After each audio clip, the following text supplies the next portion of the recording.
Welcome to my channel. आज हम कुछ डेली यूज़ वोकैबलरी के वर्ड्स देखेंगे जिससे कि हम अपनी डेली लाइफ के जो हमारे वर्ड्स हम यूज़ करते हैं उनको बेटर कर सकते हैं।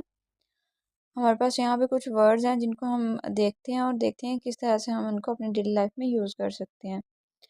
तो स्टार्ट करते हैं फर्स्ट वर्ड से।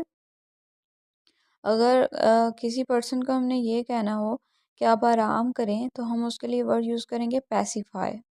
क्या वर्ड यूज़ करेंगे? पैसिफाई। अगर हमें किसी पर्सन के दरमियान लड़ाई हो रही हो तो हम उनको उकसाने के लिए क्या वर्ड यूज़ करेंगे? इनसाइट। क्या वर्ड यूज़ करेंगे? इनसाइट।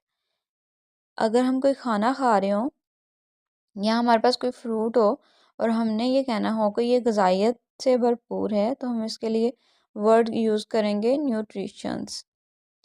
अगर कोई पर्सन फेमस है, मशहूर है, तो हम उसके लिए वर्ड यूज़